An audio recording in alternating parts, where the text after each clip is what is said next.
Well, I hope everyone had a nice Thanksgiving, even though we were still under restrictions due to COVID. I don't know if all states are that way, but in this state where I live, in Oregon, things have gone back a little bit, meaning there is really no dining in on restaurants that we got to do because of the COVID spike.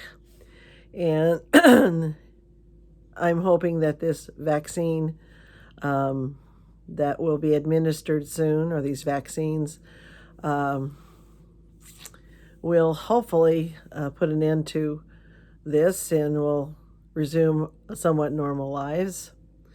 But only time will tell. I know everyone missed a lot of things. I mean, just normal things. Family get-togethers, meet up with friends, me just going to the movies and dinner with friends. I mean, it's simple things like that. I also had a European vacation that was canceled, along with, I'm sure, everyone else that had plans to go overseas as well. So we'll see what next year brings. On the lighter side, I thought, well, what do I want to talk about this time? And I've been living in Oregon since 2004 and came from Las Vegas. And that, believe me, is another video talk on its own. But, anyways, what makes Oregon Oregon to me? Now, that's going to be different maybe for someone else that maybe has lived here all their lives, or someone that's just came, or they see Oregon in a different light. So this is what Oregon means to me. Oregon, it's a state where it was the first state to legalize suicide assists. If you're if you're not familiar with that, which I'm sure you are, with Dr. Kevorkian,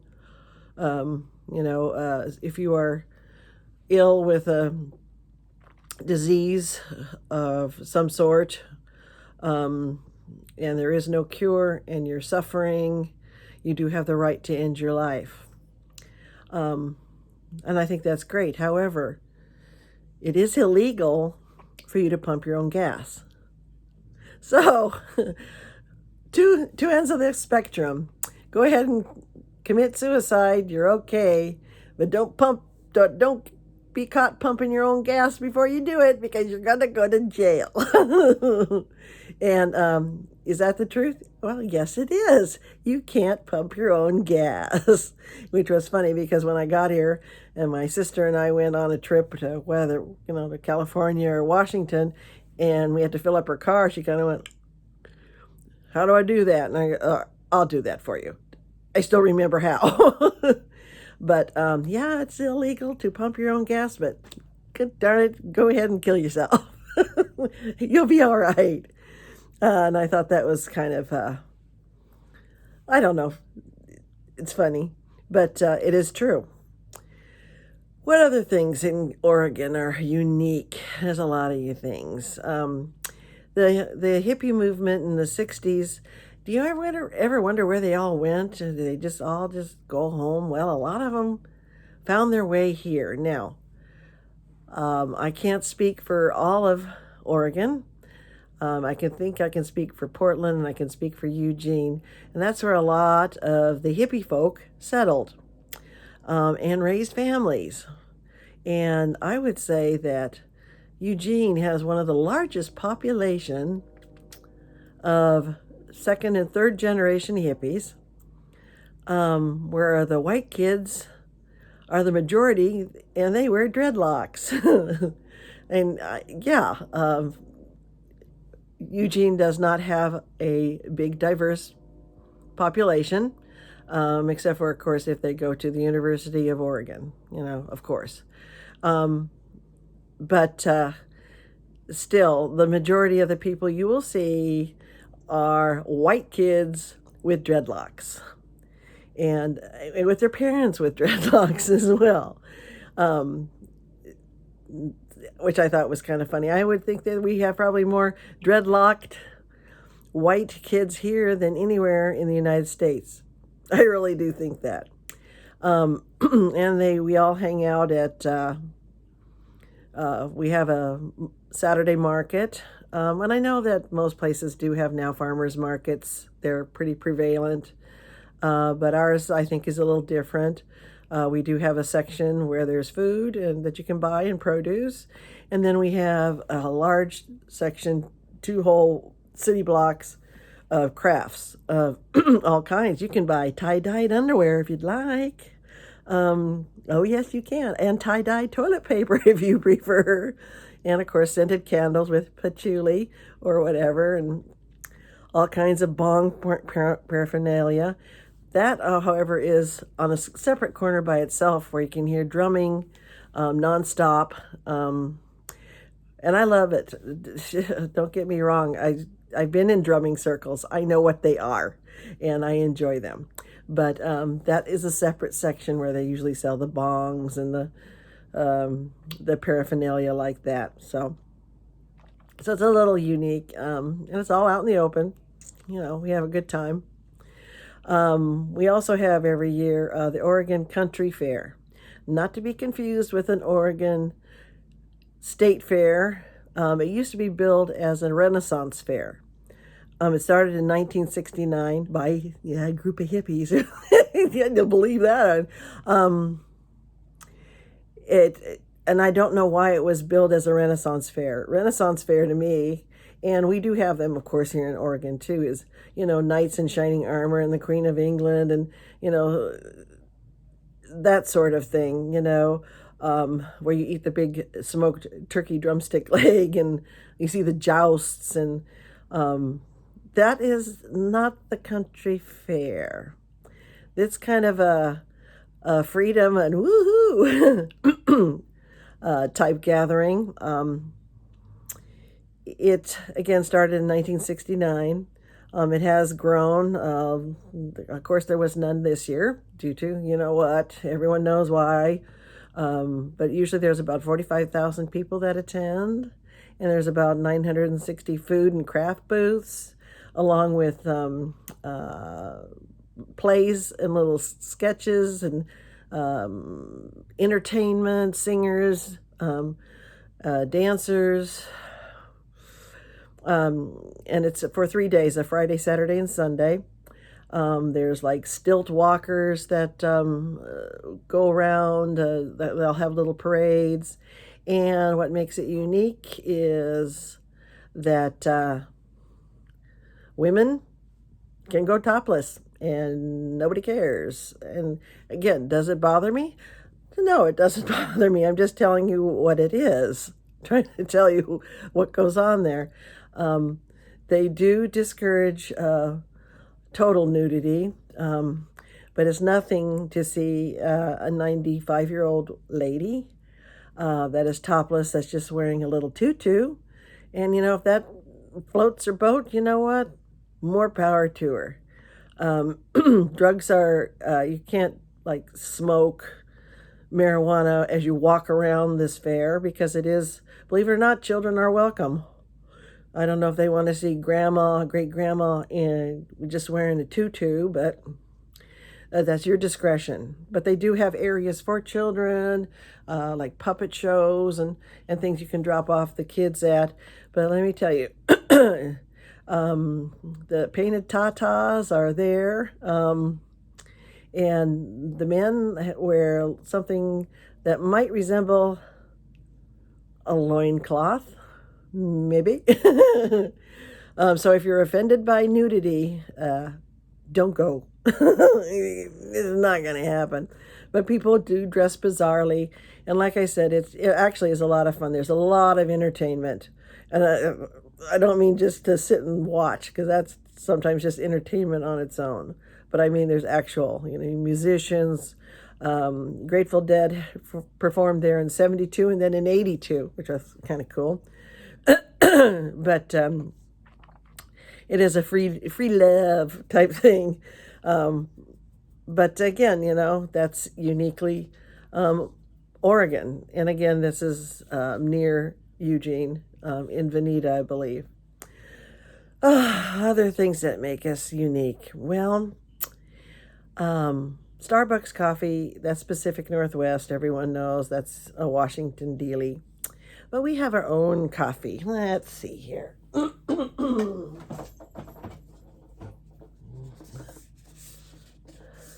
Does this look familiar? Maybe not to some of you, but this is Dutch Brothers. Dutch Brothers is headquartered in Grants Pass, Oregon, and actually, it is my preferred coffee over Starbucks. And again, that's headquartered in Grants Pass, and I think there's Dutch Brothers pretty well all across the all West. Someone even said there's one now in Las Vegas. I don't know. I'll have to look that up for you. But that's our coffee. And the thing about why do I bring it up? Coffee is a staple here.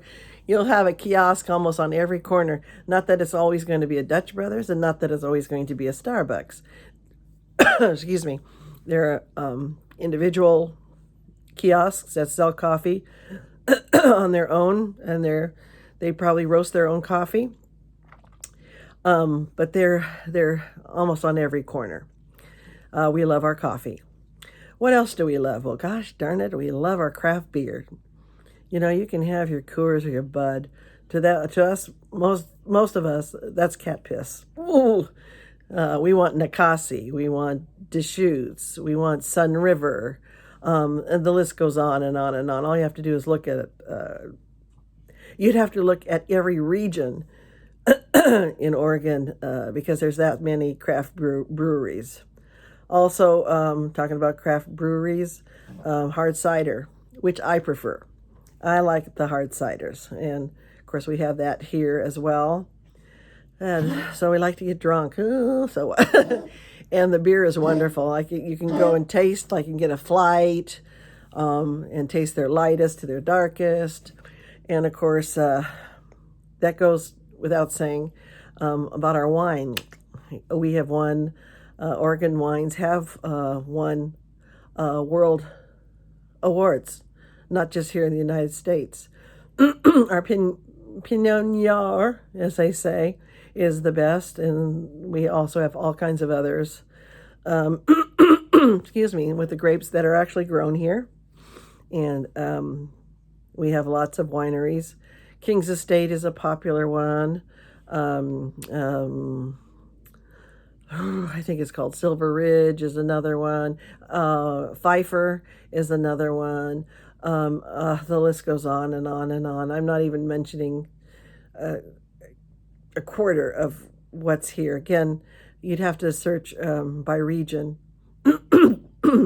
Grapes grow very well here for your Pinot. And then Pinot Gris.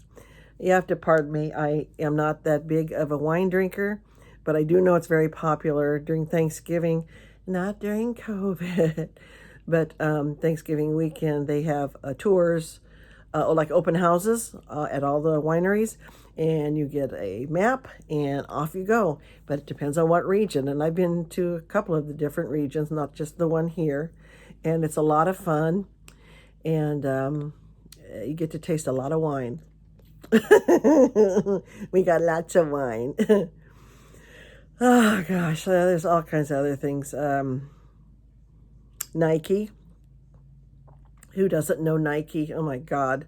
All the special professional sports gear and all the special shoes and that you can get. Well, guess where they're at? They're headquartered in Beaverton, Oregon. Golly, imagine that.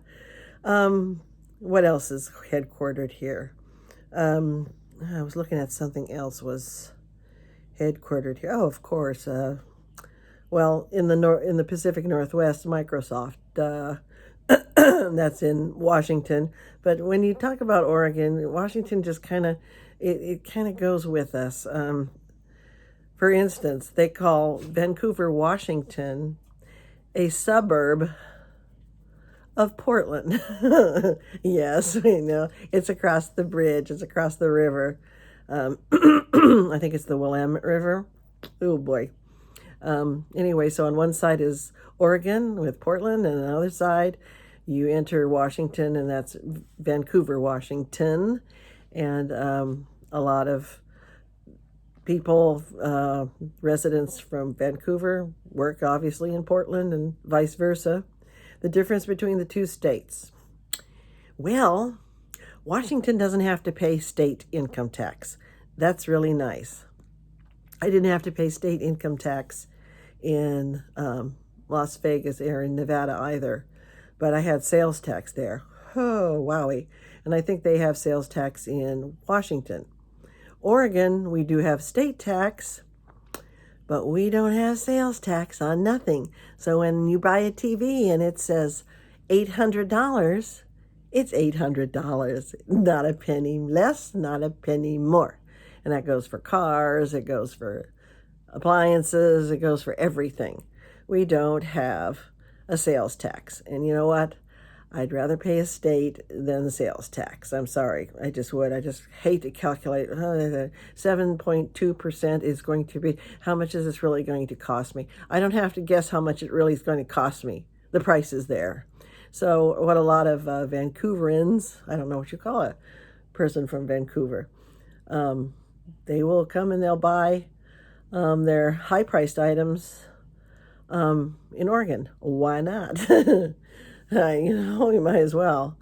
But so anyways, that's why when we say Pacific Northwest, which is, you can't see it because it's upside down. Well, it's upside down, but it's my tattoo. That includes always Washington. It's Washington and Oregon, and sometimes we'll be nice and include parts of Northern California, like anything north of San Francisco. But that's about the Pacific Northwest. Golly, what else? We're known for our salmon, and we're getting better and better at destroying some of the dams that were built to give our salmon the freedom to make their difficult journey from the oceans, Pacific Ocean, all the way to the stream and river that they were hatched in to mate, because there was a lot of obstacles before. Oregon takes a lot of pride in our forested areas. Yeah, that's on my tattoo too. Though we've had a lot of wildfires here, as well as I know California has been devastated. Oregon was devastated this year. And I guess the Colorado area too. And Washington gets their share too. But we do take a lot of pride in doing outdoor activity. You know, it doesn't matter, in the wintertime we're skiing, cross country, skiing, whatever. As soon as the summer hits, we're out on rivers. It's endless hiking, obviously. There's just boundless out here. My escape, of course, is the ocean. I can walk for miles, and to me, it's the greatest thing to do. Of course, I have a dog, and we go together. And here's the difference. I think in California, there's private property where you can't go on certain parts of the coast. That's a bunch of bullshit. In Oregon, it's all public land. You don't own it. So I can walk and, yeah, I see your house is up there, and isn't it beautiful? But there's nothing you can do about me walking on the beach. And I think that is great. It all should be public land. None of this private stuff. That's ridiculous. It just is. I don't agree with it at all. On the coast, let me walk as long as I want. And that's another fun thing to do. Of course, whale watching is very popular here. And it's so easy access to see the whales. They have whale watching stations everywhere set up with little old retired people with their telescopes and their binoculars all set, and they'll tell you exactly where to look and how to find them. So that is another selling point for me. And like I said, it's boundless once this COVID gets over with. Going down the Rogue River. Oh, that reminds me, yes, Grants Pass, where my coffee is headquartered. Jim Belushi has a pot farm down there. I bet you everyone knows that already, but I don't know. I think that's kind of cool. Best of luck to him. We have a lot of pot farms out here that are now legal. We had them before, but he's trying to make a go of it. And he's in Grants Pass. Grants Pass is located by like I said, the Rogue River. Anyways, I'm going to go ahead and close up this conversation about what I like about Oregon. And like I said, it's what I like and what I found out, and it makes Oregon for me. Thanks again, and talk at you soon. Bye.